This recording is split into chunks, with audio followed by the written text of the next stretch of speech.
नमस्कार। आपका अखबार के संग में आपका स्वागत है। मैं हूं प्रदीप सिंह। जब से ऑपरेशन सिंदूर हुआ है तब से पाकिस्तान में को समझ में नहीं आ रहा है कि वो करे क्या। बात केवल पाकिस्तान की सरकार की नहीं है, उनकी फ़ौज की भी नहीं है और उनकी जो खुफिया एजेंसी है ISI की भी नहीं है, आतंकवादी संगठनों की है जो उनका हथियार है। जैश ए मोहम्मद का मसूद अजहर, उसकी जो हालत है वो उसने कभी कल्पना नहीं की होगी अपने जीवन में कि यह हाल हो जाएगा। उसका बहावलपुर का जो हेडक्वार्टर था उसको पूरी तरह से नष्ट कर दिया भारतीय फौजों ने। नष्ट ऐसा किया कि उसके परिवार के 10 लोग मारे गए, उसकी बहन मारी गई, उसके बहनोई मारे गए और उसके परिवार के दूसरे लोग मारे गए। और उसी के संगठन के एक व्यक्ति ने एक सार्वजनिक कार्यक्रम में ये कहा, ये दावा किया कि मसूद अजहर के परिवार के लोगों के चीथड़े उड़ गए, टुकड़े भी बीनने लायक नहीं थे। ये ऑपरेशन सिंदूर का नतीजा था। तो जो उनका बहावलपुर का हेडक्वार्टर माना जाता था जो जैश का, वो पूरी तरह से नष्ट हो गया। अब उसको फिर से बनाने की कोशिश हो रही है। 2.91 बिलियन पाकिस्तानी रुपए से पुनर्निर्माण हो रहा है। इसके अलावा पूरे पाकिस्तान में 13 और मरकज़ बनाए जा रहे हैं। तो इससे आप अंदाज़ा लगा लीजिए कि पाकिस्तान की नीयत क्या है, नीति क्या है। अब इन आतंकवादी संगठनों को लग रहा है कि इतना आसान नहीं है भारत से निपटना। भारत से लड़ने की तो बात ही छोड़ दीजिए। ये फ़र्क जो पहले थोड़ा सा दिखाई भी देता था, पाकिस्तान की सरकार, सेना, ISI और आतंकवादी संगठनों में, वो पूरी तरह से खत्म हो गया है। आतंकवादी संगठनों के जो लोग मारे गए, उनके फ्यूनरल में जिस तरह से सेना के अधिकारी खड़े थे और जिस तरह का उनको बरियल दिया गया, उससे स्पष्ट हो गया कि ये सरकार का ही अंग था। भले ही वो सेना का हिस्सा नहीं था, लेकिन उनकी सेना का आप कह सकते हैं एक्सटेंशन है, जितना आतंकवादी नेटवर्क है। अब वहाँ एक नई सोच शुरू हुई है। जैश ए मोहम्मद की बात कर रहा हूँ आज खास तौर से। जैश ए मोहम्मद फिर से अपने हेडक्वार्टर को कहिए रिवाइव करने की कोशिश कर रहा है। तो इस कोशिश में एक नया रास्ता अपनाया है जो अभी तक पाकिस्तान के आतंकवादी संगठनों ने नहीं अपनाया था।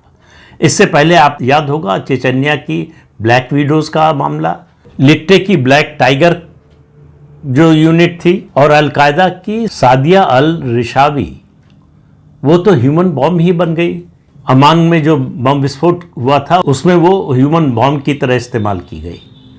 तो दुनिया में महिलाओं को आतंकवादियों के रूप में इस्तेमाल करना कोई नया ट्रेंड नहीं है, लेकिन पाकिस्तान में और पाकिस्तान की जो आतंकवादी संगठन हैं, इनकी ओर से एक नई कोशिश शुरू हो रही है। और इसी कोशिश के तहत जैश ए मोहम्मद ने एक नई यूनिट का गठन किया है जिसका नाम रखा गया है जमातुल मोमिनात, यानी इसमें सब महिलाएं होंगी। पाकिस्तान की सेना में महिलाएं हैं, वहाँ कोई जेंडर इक्वलिटी का कोई मुद्दा नहीं है। लगभग 3000 महिलाएं पाकिस्तान की सेना में हैं। उनको ट्रेनिंग मिलती है अमेरिका से, दूसरे देशों से हाईली ट्रेंड फौजी हैं वो। और पाकिस्तान की फ़ौज किस तरह से ट्रेनिंग में मदद करती है आतंकवादियों को, आतंकवादी संगठनों के लोगों को, ये किसी से छिपा नहीं है। तो ये आप मानकर चलिए कि ये जो महिला ब्रिगेड बन रही है जैश ए मोहम्मद की, इसको ट्रेनिंग पाकिस्तान के जो महिला अधिकारी हैं या महिला फौजी हैं उनसे मिलने वाली है। हालांकि इसके बारे में अभी कुछ नहीं कहा गया, लेकिन ये घोषणा हो गई है जैश ए मोहम्मद की तरफ से कि 8 अक्टूबर से हमने रिक्रूटमेंट शुरू कर दिया है। अब आप देखिए, अब यहाँ एक नई टर्म आती है, नेपो टेररिस्ट। अभी तक तो आपने नेपोटिज्म का मामला जो है राजनीति में ही ज़्यादा सुना था।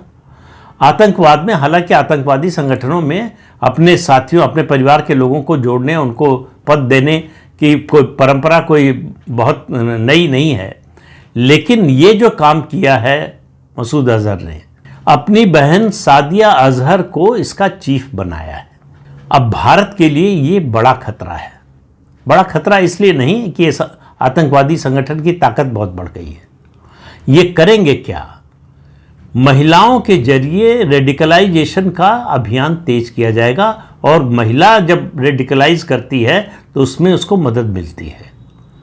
दूसरा, हमारी इंटेलिजेंस एजेंसीज का काम बढ़ गया है। कोई पुरुष आतंकवादी है, जासूस है, तो उस पर नज़र रखना, उसको पकड़ना अपेक्षाकृत आसान होता है। लेकिन महिलाओं पर नज़र कम जाती है, उनकी ओर ध्यान कम जाता है। तो ये जो महिला आतंकवादी हैं, ये जब जासूसी का काम करेंगी तो इनको पहचानना, पकड़ना हर तरह से मुश्किल होगा। एक तो सिंपैथी मिलती है, अगर एक भी गलत महिला को आपने पकड़ लिया तो वो इतना बड़ा बतंगड़ बनेगा। और यहाँ तो अपने भारत में तो राजनीतिक दल हैं जो पाकिस्तान का दिन रात समर्थन करते हैं। तो ये जो महिला ब्रिगेड बनी है जमातुल मोमिनात, ये भारत की जो रणनीति है आतंकवाद से लड़ने की, उसके लिए एक नई चुनौती है। और ये नई चुनौती जो है आने वाले दिनों में इसकी कारगुजारी आपको देखने को मिलेगी।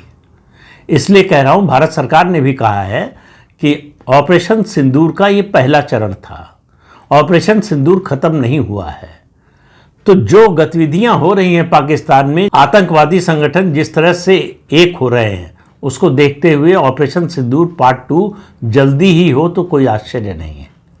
और जब आदमी डेस्परेट होता है तो अजीब अजीब कदम उठाता है, और जब कोई देश डेस्परेट हो जाता है हताशा में, निराशा में, तो वो आत्मघाती कदम भी उठाता है।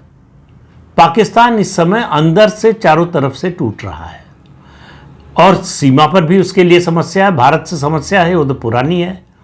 अब अफगानिस्तान के खिलाफ उसने नया मोर्चा खोल दिया है। कुछ दिन पहले उसने अफगानिस्तान में हवाई हमला किया। 48 घंटे बाद अफगानिस्तान के लड़ाकों ने जवाब दिया। पाकिस्तान की सेना के जो फौजी हैं उनकी पतलून उतार ले गए। ये दुनिया के इतिहास में पहली बार हुआ कि पाकिस्तानी सैनिकों को अपनी पतलून से हाथ धोना पड़ा। पतलून लेकर गए ही नहीं अफगानी गुरिल्ला, बल्कि काबुल या दूसरे शहरों में उसकी नुमाइश लगाई, चौराहे पर उसको टांग कर उसकी नुमाइश लगाई कि ये हालत है पाकिस्तानी फौजियों की। पाकिस्तानी फौजी भाग गए डर के मारे, जो छिप गए बंकर में थे वो मारे गए। अफगानिस्तान के पास कोई एयर पावर नहीं है, पाकिस्तान के पास है। पाकिस्तान और अफगानिस्तान की सेना की कोई तुलना नहीं हो सकती। पाकिस्तान की सेना अफगानिस्तान की सेना की तुलना में बहुत ताकतवर है, लेकिन अफगानिस्तान के जो लड़ाके हैं वो गुरिल्ला वारफेयर में उनका कोई जवाब नहीं है। पाकिस्तान मुकाबला नहीं कर सकता। 58 से ज़्यादा पाकिस्तानी सैनिक मारे जा चुके हैं। अब पाकिस्तान ने एक बार फिर हवाई हमला किया है जिसमें उनके नागरिक मारे गए हैं। अब जल्दी ही इसका जवाब अफगानिस्तान की ओर से पाकिस्तान को मिलने वाला है। उसके अलावा खैबर पख्तूनख्वा में पहले से पाकिस्तान की सेना और पाकिस्तान के खिलाफ आंदोलन चल रहा है, विद्रोह चल रहा है। खैबर पख्तूनख्वा के लोगों ने कभी माना ही नहीं कि वो पाकिस्तान का हिस्सा है। इसी तरह से पाकिस्तान के दूसरे हिस्सों में बगावत चल रही है। पिछले वीडियो में मैंने जो जिक्र किया था कि पंजाब के मुरीदके में जो फायरिंग हुई, पुलिस फायरिंग हुई, उससे सेना, पाकिस्तान की सेना और पाकिस्तान की पुलिस के बीच का जो संघर्ष है, जो मतभेद है, वो खुलकर सामने आ गया। तहरीके लब्बाक पाकिस्तान के संगठन के खिलाफ जिस तरह का एक्शन हुआ, उस एक्शन के बाद उस संगठन के लोग खिलाफ हो गए हैं पाकिस्तान के और ज़्यादा। इसका नतीजा ये हो रहा है कि पाकिस्तान में गृह युद्ध के हालात बन रहे हैं। और POJK में पहले से समस्या चल रही है, वहाँ लोग विद्रोह कर रहे हैं, सड़क पर उतर आए हैं, वहाँ गोली चलानी पड़ी है सेना को और पुलिस को। तो पाकिस्तान चारों तरफ से अंदर से टूट रहा है। और पाकिस्तान में ऑपरेशन सिंदूर के दौरान जो भारत ने किया वो पहली बार हुआ कि पंजाब पर हमला किया और उनका जो मिलिट्री हेडक्वार्टर है उसके बगल में हमला किया। ये पहली बार हुआ और पाकिस्तान कोई जवाब नहीं दे पाया। बड़ी बेशर्मी से वो दावा करते हैं कि ऑपरेशन सिंदूर में हमारी जीत हुई। बताते हैं कि भारत के इतने जेट गिरा दिए, आज तक एक गिरे हुए जेट की फ़ोटो नहीं दिखा पाए हैं। और भारत ने उनके जो 11 एयरबेस नष्ट किए उसकी तस्वीर पूरी दुनिया ने देखी है। तो पाकिस्तान अपनी हरकतों से, अपनी आदतों से, अपनी नीतियों से बाज नहीं आने वाला है। पाकिस्तान एक बार फिर कोई ना कोई इस तरह की गुस्ताखी करेगा जैसा उसने पहलगाम में किया, या तरीका उसका दूसरा होगा, जगह दूसरी होगी, लेकिन वो करेगा ज़रूर। और इस बार उसको मालूम है कि इस बार भारत जो जवाब देगा तो इस बार कोई रहम नहीं करेगा। ऑपरेशन सिंदूर की तरह बीच में रोका नहीं जाएगा। इस बार जो कुछ होगा वो आर पार की लड़ाई होगी। आपको याद होगा संसद पर हमले के बाद ऑपरेशन ब्रास टैग हुआ था और भारतीय फौजें सीमा पर पहुंच गई थी, पाकिस्तान की फौजें भी आ गई थी, और उस समय के प्रधानमंत्री अटल बिहारी वाजपेयी ने कहा था कि अब आर पार की लड़ाई होगी। लेकिन अमेरिका और दूसरे देशों के दखल के कारण भारत सरकार उससे आगे नहीं बढ़ी। 1 साल तक फौजें सीमा पर तैनात रहीं और उसके बाद लौट आई। लेकिन इस बार स्थिति दूसरी है। प्रधानमंत्री नरेंद्र मोदी है और भारतीय सेना की तैयारी उस समय की तुलना में कई गुना ज़्यादा है। भारत की सैन्य ताकत आज जो है उसका लोहा दुनिया मानती है, और भारत की सैन्य ताकत का नया नज़ारा जो है वो ऑपरेशन सिंदूर के दौरान पूरी दुनिया ने देखा। और ऑपरेशन सिंदूर से अब आज तक जब मैं आपसे बात कर रहा हूं, इस बीच में भारत ने अपनी ताकत बहुत बढ़ा ली है। तो पाकिस्तान के लिए समस्या ये है कि वो अगर भारत से लड़ाई न करे, भारत के खिलाफ कदम न उठाए, तो उसके सर्वाइवल का सवाल है कि आखिर वो देश है क्यों। इस देश का निर्माण सिर्फ भारत को परेशान करने, भारत से युद्ध करने, भारत में अशांति रखने और बॉर्डर पर हमेशा जो है तनाव बनाए रखने के लिए ही हुआ है, और वो पिछले 79 साल से यही काम कर रहा है। लेकिन हर चीज़ के अंत का समय आता है। ये पाकिस्तान के अंत का समय आ गया है। मैं नहीं कह रहा हूं कि ये 10 दिन में, 15 दिन में या 20 दिन में होने जा रहा है, लेकिन इसमें अब बहुत ज़्यादा लंबा समय नहीं लगने वाला है। प्रधानमंत्री नरेंद्र मोदी के इसी कार्यकाल में ये होने वाला है। इससे ज़्यादा, ये मैं आउटर लिमिट बता रहा हूं आपको, उनके इसी कार्यकाल में ये होने वाला है। पाकिस्तान नाम का जो देश है दुनिया के नक्शे पर, उसके कितने टुकड़े होंगे ये आने वाले दिनों में पता चलेगा, लेकिन उसके टुकड़े होंगे ये तो तय हो गया है।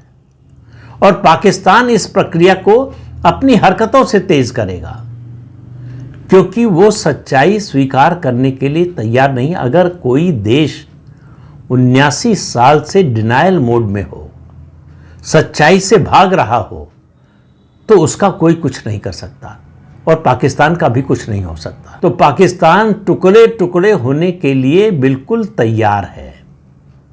बस ज़रूरत है एक चिंगारी की, एक हरकत पाकिस्तान की ओर से, और भारत का ऐसा जवाब होगा कि उसके बाद केवल यही देखना होगा कि पाकिस्तान 2 टुकड़े में बटा, 3 में बटा, 4 में बटा या 5 में। लेकिन पाकिस्तान का बटना टूटना बिल्कुल तय है, केवल समय की बात है, और वो समय भी बहुत लंबा नहीं है, बहुत ज़्यादा समय नहीं लगने वाला है। तो इस अंक में इतना ही। अगले अंक में फिर मिलेंगे किसी नए मुद्दे के साथ। तब तक के लिए अनुमति दीजिए। आपसे अनुरोध है कि चैनल देखिए, शेयर कीजिए, लाइक कीजिए और सब्सक्राइब जरूर कीजिए। नमस्कार।